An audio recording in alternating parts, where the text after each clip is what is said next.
राधे राधे, जय श्री कृष्णा।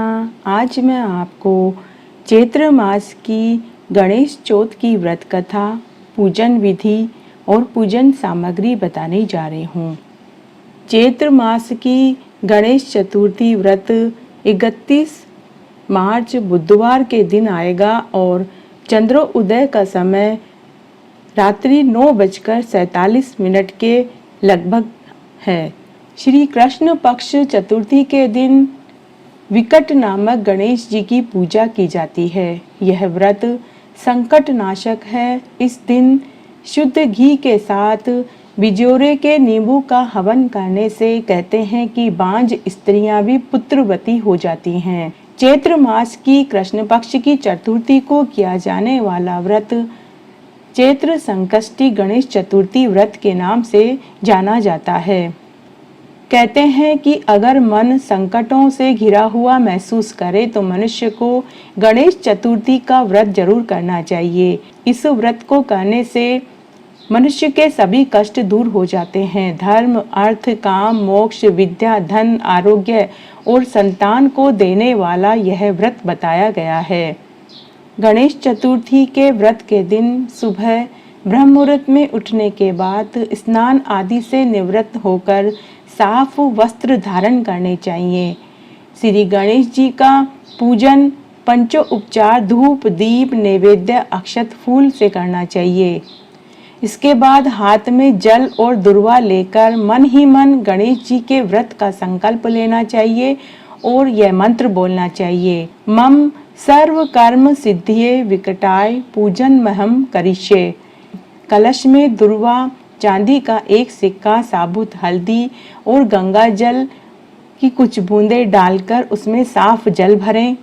कलश को लाल कपड़े से बांधें, उसके ऊपर स्वास्तिक बनाएं और गणेश जी के मंत्र का जाप करें। नैवेद्य में बेसन के लड्डू अर्पित करें। चंद्रमा के उदय होने पर चंद्रमा की पूजा करें, अर्घ्य देवें और ओम गम गणपतिये नमः, ओम श्री गणेशाय नमः मंत्र का जाप जरूर करें। चैत्र मास की गणेश चतुर्थी व्रत कथा। एक समय कैलाश में माता पार्वती तथा श्री गणेश जी महाराज विराजमान थे। तब 12 महीने की गणेश चतुर्थी का प्रसंग चल रहा था। पार्वती जी ने अपने पुत्र से पूछा कि हे पुत्र, चैत्र कृष्ण चतुर्थी को गणेश की पूजा कैसे करनी चाहिए? चैत्र मास के गणपति देवता का क्या नाम है और उनके पूजन आदि का क्या विधान है, वो मुझे विस्तार से बताओ। गणेश जी ने कहा कि हे महादेवी, चैत्र कृष्ण चतुर्थी के दिन विकट नामक गणेश जी की पूजा करनी चाहिए। दिन भर व्रत रखकर रात्रि में षोडशोपचार से पूजन करना चाहिए। ब्राह्मण भोजन के बाद सम भोजन करें। यह व्रत संकट नाशक है। इस दिन शुद्ध घी के साथ बिजोरे नींबू का हवन करने से बांझ स्त्रियां भी पुत्रवती हो जाती हैं। हे शैलपुत्री, इसका इतिहास बहुत ही विचित्र है। मैं आपको विस्तार से बताता हूँ। प्राचीन काल में सतयुग में मकर ध्वज नामक एक राजा थे। वे राजा प्रजापालक थे। उनके राज्य में कोई निर्धन नहीं था। चारों वर्ण अपने अपने धर्मों का पालन करते थे। राजा को चोर, डाकू किसी का भय नहीं था। प्रजा स्वस्थ रहती थी। सभी लोग उदार, सुंदर, बुद्धिमान, दानी और धार्मिक थे। इतना सुंदर राज्य शासन होते हुए भी राजा को पुत्र की प्राप्ति नहीं थी। तत्पश्चात महर्षि याज्ञवल्क्य की कृपा से उन्हें कालांतर में एक पुत्र की प्राप्ति हुई। राजा राज्य का भार अपने मंत्री धर्मपाल पर सौंपकर विविध प्रकार के खेल खिलौने से अपने राजकुमार का पालन पोषण करने लगे। राज्य शासन हाथ में आने के बाद मंत्री धर्मपाल धन धान्य आदि से समृद्ध हो गए। मंत्री महोदय को एक से बढ़कर एक 5 पुत्र हुए। मंत्री पुत्रों का धूमधाम के साथ विवाह हुआ और सब धन का उपभोग करने लगे। मंत्री के सबसे छोटे बेटे की बहू अत्यंत ही धर्मपरायण थी।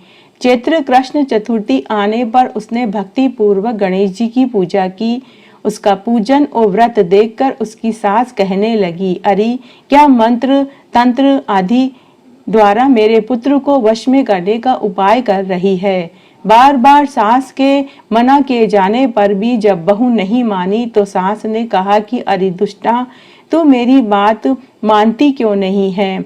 मैं पीट कर तुझे ठीक कर दूंगी। मुझे यह सब तांत्रिक अभिचार पसंद नहीं है।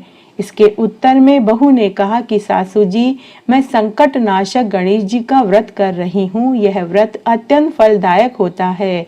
अपनी बहू की बात सुनकर उसने अपने पुत्र से कहा कि हे पुत्र, तुम्हारी बहू जादू टोने पर उतारू हो गई है।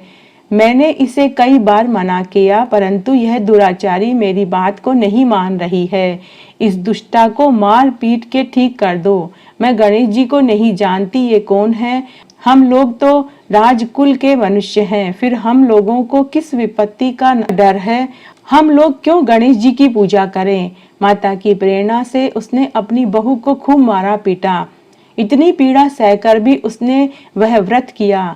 पूजन के उपरांत वह गणेश जी का स्मरण करते हुए उनसे प्रार्थना करने लगी कि हे गणेश जी, हे जगतपति, आप हमारे सास ससुर को किसी प्रकार का कष्ट दीजिए हे गणेश्वर, जिससे उनके मन में आपके प्रति भक्ति भाव जागृत हो जाए।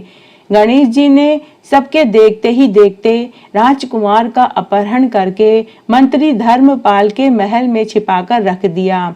बाद में उसके वस्त्र और आभूषण आदि उतार कर राजमहल में फेंक दिए और स्वयं अंतर्ध्यान हो गए। इधर राजा ने अपने पुत्र को शीघ्रता से पुकारा, परंतु कोई उत्तर न मिला।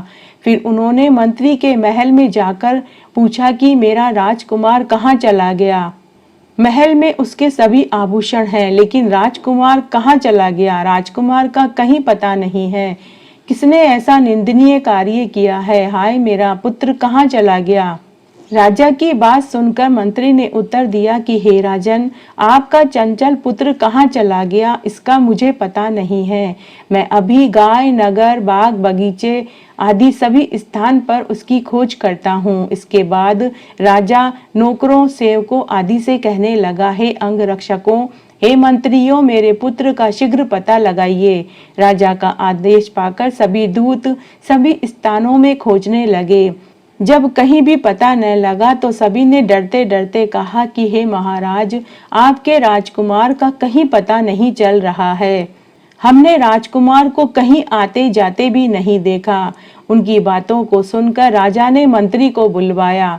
मंत्री से पूछा कि मेरा राजकुमार कहाँ है? धर्मपाल, मुझसे साफ साफ बताओ कि राजकुमार कहाँ है। उसके आभूषण तो दिखाई दे रहे हैं, लेकिन मेरा पुत्र कहीं दिखाई नहीं दे रहा है। अरे नीच, मैं तुम्हारा वध कर डालूंगा, तेरे कुल को नष्ट कर दूंगा, इसमें जरा भी संदेह नहीं है।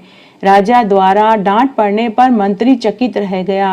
मंत्री ने सर झुकाकर कहा कि हे भूपाल, मैं पता लगाता हूँ। इसी नगर में ही नहीं, इस नगर के बाहर भी पता लगाता हूँ कि आपका पुत्र कहाँ चला गया।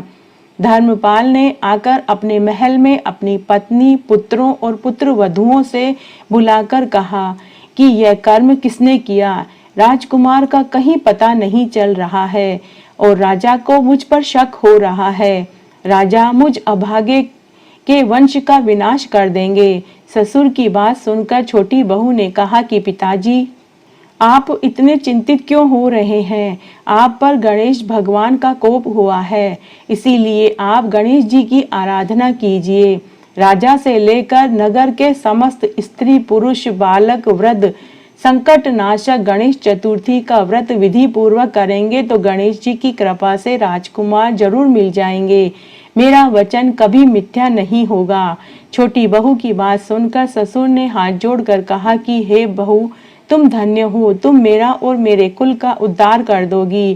गणेश जी की पूजा कैसे की जाती है हे सुलक्षणी, तुम बताओ। मैं मंद बुद्धि होने के कारण व्रत के महात्म्य को नहीं जानता। हे कल्याणी, हम लोगों से जो भी अपराध हुआ है उसे क्षमा कर दो और राजकुमार का पता लगा दो।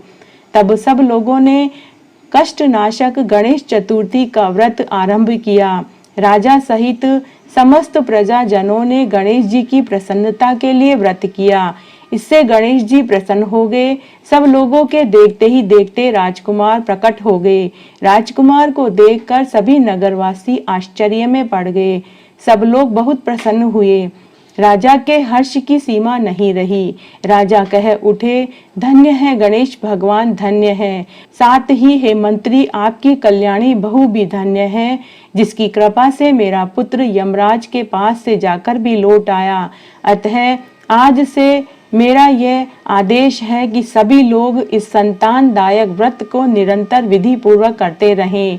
श्री गणेश जी बोले, हे माता, इस लोक तथा सभी लोक में इससे बढ़कर अन्य कोई व्रत नहीं है। यह व्रत धन धान्य पुत्र समृद्धि को देने वाला है। इस प्रकार आज मैंने आपको चैत्र मास की व्रत कथा पूजन विधि बताई। अगर आपको ये कथा अच्छी लगे तो कमेंट बॉक्स में जय हो गणेश भगवान की जरूर लिखें। जय हो चौथ भवानी माता जरूर लिखें। धन्यवाद।